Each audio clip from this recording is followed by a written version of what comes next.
Welcome back to my YouTube channel. මම ගොඩක් ආදරේ පිළිගන්නවා. ගොඩක් කාලයක පස්සේ මම වීඩියෝ අලුතෙන් දාන්නේ.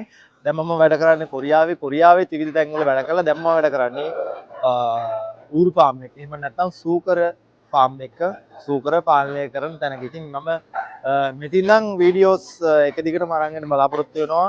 සූකර පාලනය කරන්නේ කොහොමද? මෙයාලා කන විදිහ, බොන විදිහ, එතකොට වැක්සින් කරන විදිහ හැමදේම මම එපිසෝඩ් කීපයකින් ඔයාලට අරන් එනවා. දිගටම රැඳෙන්න ඉන්න මගේ channel එකත් එක්ක. එහෙනම් අපි වීඩියෝ එකට යමු.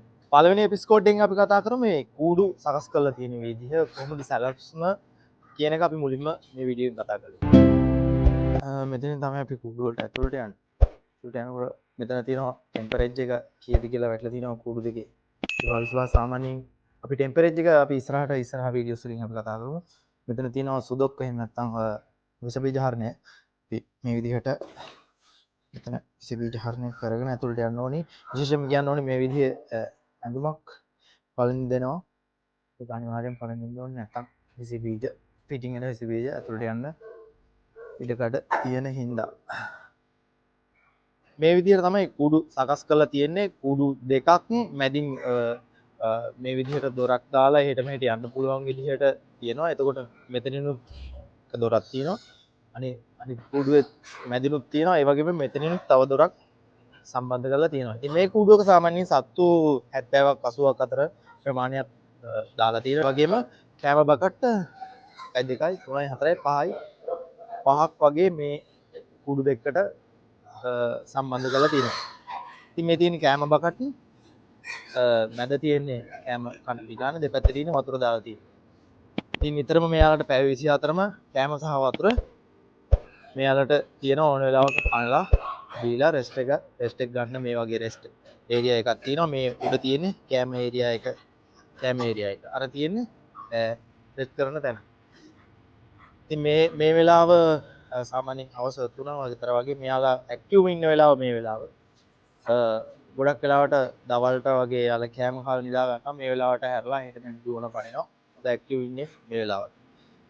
මේ විදිහට මේ යන්න එන්න වෙනම පොඩි ඒරියා එකක් තියෙනවා. ඒ අඩි 2.5 3 ඒරියා එකක් තියෙනවා. මෙතන අපි කියන්නේ අසනීප වෙලා වගේ ඉන්න සත්තු ඉන්නවා නම් අපි මේ එළියට මෙතනින් එළියට දාලා තියෙනවා.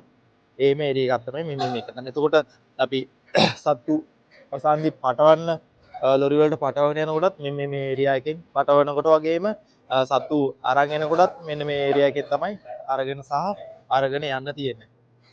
ඉතින් මම ඉස්සරහට බලාපොරොත්තු වෙනවා කතා කරන්න සත්තුන්ට කන බොන විදිහ, එතකොට වැළඳෙන රෝග සහ මේ හැමදේම ගොඩක් කතා කරන්න බලාපොරොත්තු වෙනවා. දිගටම රැඳිලා ඉන්න මගේ channel එකත් එක්ක ඉස්සරහට ලංකාවේ ඔයාලා ඌරු පාලනය සූකර පාලනය කරන්න බලාපොරොත්තු වෙමින් ඉන්න අයට හොඳ වැදගත් තොරතුරු ඔයාලට දැනගන්න පුළුවන් කියලා මම බලාපොරොත්තු වෙනවා. ඉතින් මේ වගේ අත්දැකීම් මාත් එක්ක බෙදා ගන්න මගේ channel එකත් එක්ක දිගටම රැඳිලා ඉන්න කියලා මම ආදරෙන් ඉල්ලා සිටිනවා.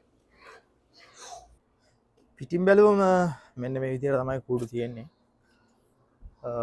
මේ විදිහට තියෙන එක පැත්තක මේවට කියන්නේ විංචි කියන්නේ මේවා අකුලන්න පුළුවන්. මේ අපි ඒක ඉස්සරහට කතා කරමු. අර මැදින් කුඩු වලට යන්න පුළුවන් විදිහට පාරවල් තියෙනවා. දැන් රස්නේ වීගෙන එන හින්දා දොරවල් ඇරලා තියෙනවා. විංචිත් පොඩ්ඩක් උඩින් ඇරලා තියෙනවා. අපි ඒ ගැන ඉස්සරහට කතා කරමු.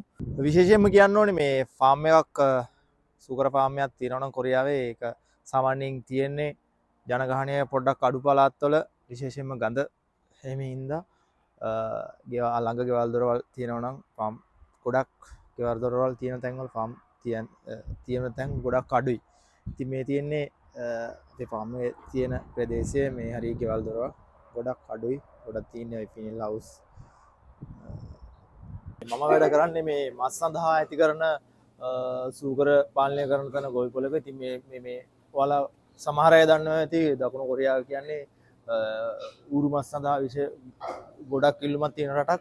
ඉතින් මෙයාලගේ හැම ආහාරයකටම ඌරු මස් කියන එකද එකතු කර ගන්නවා. ඉතින් ගොඩක් ඉල්ලුමක් තියෙන දෙයක් තමයි මේ ඌරු මස් කියන එක. ඉතින් මේ තමයි මස් සඳහා ඇති කරන ඌරන්. සාමාන්‍යයෙන් මේ අපි ඉස්සරහට ගොඩක් දේවල් කතා කරමු මේ රැඳිලාම ඉන්න channel එකත් එක්ක.